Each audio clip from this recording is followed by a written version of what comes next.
The sign at the front of the spaceship says space people only, and they definitely warn you about the risk. But we're going to take a look inside anyway. This place is free to enter, but he does accept tips. Now, to us Earthlings, this place may seem like a junkyard with old TVs, scrap metal, Christmas lights, nails sticking out of the pieces of wood. But this is the actual spaceship itself. Up ahead is our book where you can register your name, city, and your planet. The decorations were hung on Main Street with care in the hopes that St. Nicholas soon would be there. And St. Nicholas was here at Mass General Store. And even though it was a little bit chilly, people busted out the holiday sweaters and came out to see Santa Claus. Food donation boxes like these two can be seen throughout the entire city of Columbia during the Honor the Dream food drive. Now, every can and every meal that's placed into these boxes ends up back here at Harvest Hope, where it can make a real difference in the community. This shrine here in 5 Points was set up by Palmetto Luna to commemorate those that have passed on. Shrines like these are a slice of Mexican culture here in Columbia and are an integral part of the... But why pottery? Well, the answer is quite simple. Clay and mud deposits like this one are extremely common in the area. And if you ask any artist, they will tell you that clay makes for a great art supply. These are the voting machines that you'll be seeing if you vote on November 6th. Now, if you voted in past elections, you'll notice that these are pretty much the same systems that have been used over and over and over again. And that might just be the problem.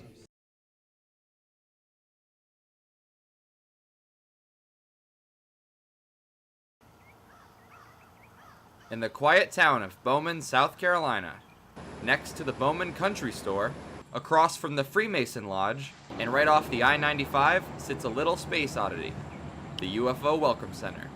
A spot not to welcome human visitors to Bowman, but to welcome alien visitors. To someone not from around here, it looks like the aliens built their ship on a tight budget and had some trouble making it to Earth. They're not too good at landing. But the locals know that the flying saucer started being built just under 25 years ago in the front yard of Jody Pendarvis, the brain behind the UFO Welcome Center, and a man the locals have a hard time describing. Jody Pendarvis, he's crazy anyway.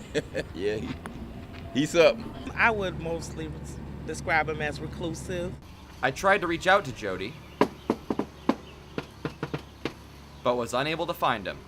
Contacting him at all proved to be difficult, given that he apparently has no phone and no set hours for being at the Welcome Center. But even when he's not around, visitors can make their way into the homemade UFO. But it might not be how they imagined. The sign at the front of the spaceship says space people only, and they definitely warn you about the risk. We're going to take a look inside anyway. This place is free to enter, but he does accept tips. Now, to us Earthlings, this place may seem like a junkyard with old TVs, scrap metal, Christmas lights, nails sticking out of the pieces of wood. But this is the actual spaceship itself. Up ahead is our book where you can register your name, city, and your planet. Despite the run-down look and obvious safety hazards, many of the locals actually don't seem to mind the UFO Welcome Center being here. It's not an eyesore or anything. It's really become quite of a conversational piece. I work here in the town, so a lot of people stop and ask, where's that UFO thing at? So it's pretty cool. They be all about all Florida, Georgia. And when it comes through here, they'll stop, take pictures. If 26 backed up, they'll come through here and they'll stop. Even without meeting Jody Pendarvis, just speaking with some of the people of Bowman was enough to figure out the impression he gives to the folks that have encounters with him. I said, I know him there all my life. He's a pretty good fella. He work hard, and he have respect for everybody. He's a good old boy. That's a smart man when he was in school now. So, he's smart, but he's strange. He has a strange, how would you put it? He has I don't know the word, but... Yeah, he just, he has a unique way of doing things. Yeah. Unique. Definitely the word to describe Jody's spaceship in Bowman, South Carolina. A piece of graffiti I saw inside the ship seems to sum up the type of person that would build a spaceship in their own backyard. One who wants to live a great story. For Carolina News, I'm Kyle O'Connor.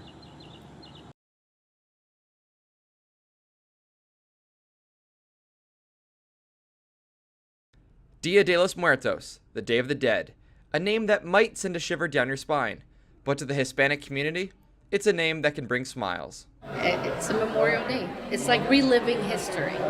Vanessa Mota is the director of the South Carolina Latina Project, and she said that this holiday is less about the skeletons and spirits and more about remembering what a person loved in life. If someone liked playing dominoes and having, tea or coffee, then that's what you would do. You would sit there and celebrate this person with the things that they enjoy doing. The TAPS Art Center on Main Street and Palmetto Luna are hosting an art exhibit to showcase the colorful take on death that this festival brings. For them, death is a natural part of life, and celebrating the dead is an extension of life. Mike Young is a poet commissioned by Palmetto Luna to take this idea of remembering past loved ones and give it new life. These are small vignettes of particular individuals who have passed on and ways to remember them. This is exactly what I remember about my grandfather, being shirtless and tired in a hammock, and thinking back on the presence that he had. Young's words are just one way the Hispanic community is celebrating the Day of the Dead. This shrine here in 5 Points was set up by Palmetto Luna to commemorate those that have passed on. Shrines like these are a slice of Mexican culture here in Colombia and are an integral part of the Dia de los Muertos celebrations. Cultural celebrations like these aren't always appreciated by everyone, and with immigration being a topic of debate right now, embracing heritage might be the best way to change perspectives. I've had children come up to me and ask me, do Mexican people have the same color blood as we do? But they're children. They don't mean anything bad by it. They're children. This is why it's our job to educate. In a world that's constantly moving forward, it can take a day for the dead to really appreciate the living. For Carolina News, Kyle O'Connor.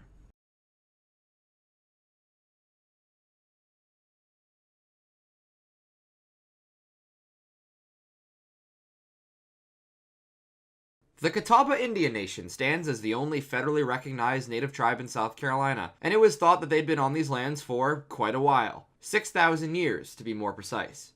But recently we found out that they've found some pottery that dates back 8,000 years, so they're thinking we've actually been in this region a little bit longer. And now they see their biggest challenge yet, facing a constantly changing world to preserve their historic local traditions. One of the things that we are especially known for is our pottery. We have over 4,000 years of continuation of that art form without a generational stop. But why pottery? Well, the answer is quite simple. Clay and mud deposits like this one are extremely common in the area. And if you ask any artist, they will tell you that clay makes for a great art supply. Pottery may be what they're best known for, but it's not all they are working to preserve. The last native speaker of the Catawba language died in 1959.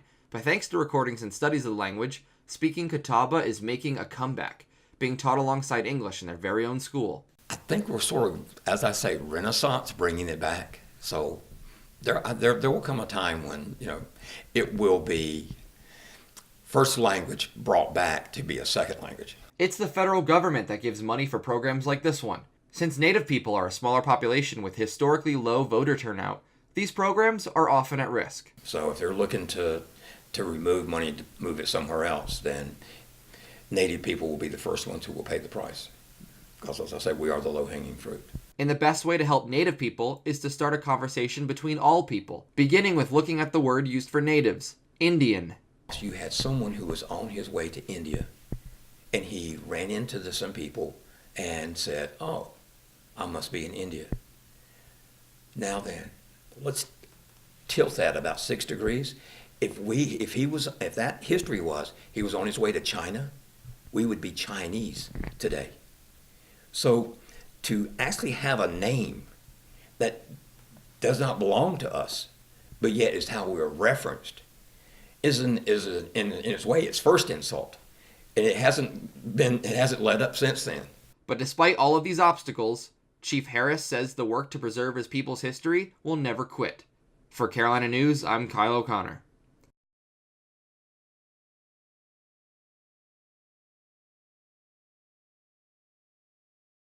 Absentee votes are rolling in and election season is upon us. But no matter what party you're voting for, it's all done at the same spot. These are the voting machines that you'll be seeing if you vote on November 6th. Now, if you voted in past elections, you'll notice that these are pretty much the same systems that have been used over and over and over again. And that might just be the problem. Roki Solomon, the director of Richland County Voter Registration and Elections, says the 14-year-old voting computers are due for a facelift. We upgrade our cell phones every 2 or 3 years. This was wonderful technology when it was purchased in 2004, but it's reached the end of its life and we need to move on. Dr. Duncan Buell, an expert on voting software, analyzed the election data from the June primary and found a slew of failures, and even votes counted twice, and not just a handful of votes either. Buell's report showed that 148 voters in Marlboro County had the distinct privilege of voting twice in the primary. So what does this show? This voting equipment is old. The simple solution to these problems? New computers. Congress has already set aside $380 million to strengthen elections. South Carolina's share is about $6 million. I kind of laid out a plan and I couldn't find how to spend more than about $1 million. And only a fifth of that million would need to be spent on the computers. But even with the nicest computers money can buy, you can't trust computers for something like an election. Both Solomon and Buell agree that a return to the paper ballot might be the best way forward. There are only two kinds of computers on the internet. Those that have been hacked and those that have not yet been hacked. Sometimes a simple solution is better than the most advanced one. For Carolina News, I'm Kyle O'Connor.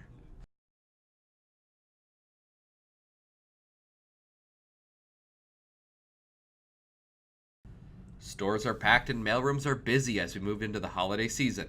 But it's not just the chain stores and sites that are seeing more sales. For local businesses, it's already been a success. We had a great weekend. Perry Lancaster is the manager of Britton's on Divine Street, and he says that the Black Friday hustle and bustle lasted longer than expected. And then on Saturday, we were quite surprised with the Carolina-Clemson game being at Clemson. We thought it would be a little bit quiet, but it was busy all day. Small locally owned businesses like Britton's have been hard at work meeting the needs of holiday shoppers. While shopping online may be the way to go for bigger retailers like Amazon, Walmart, and Best Buy, local businesses are hoping you'll get up and actually come out to the stores. And to get people into their shops, businesses are going beyond a low price to make holiday shopping more pleasant. And we're all about an experience, the experience coming to the store. We do custom gift wrapping. We build relationships with customers, as you can see here on the board next to me. We do store events every weekend. And on a similar note, the owner of Pink Sorbet, Beth Baxley, says the secret is giving customers something more meaningful. We do things a little differently. Instead of offering deep discounts like the big box stores do, we like to give our customers gifts for their loyalty. So we had some beautiful gifts over the weekend, a beautiful one today. So we like to add a little color in their life. Special touches like these. We have a beautiful Christmas tree ornament in lily print. Help to keep the holiday spirit alive and give small businesses a fighting chance against bigger companies this season. For Carolina News, Kyle O'Connor.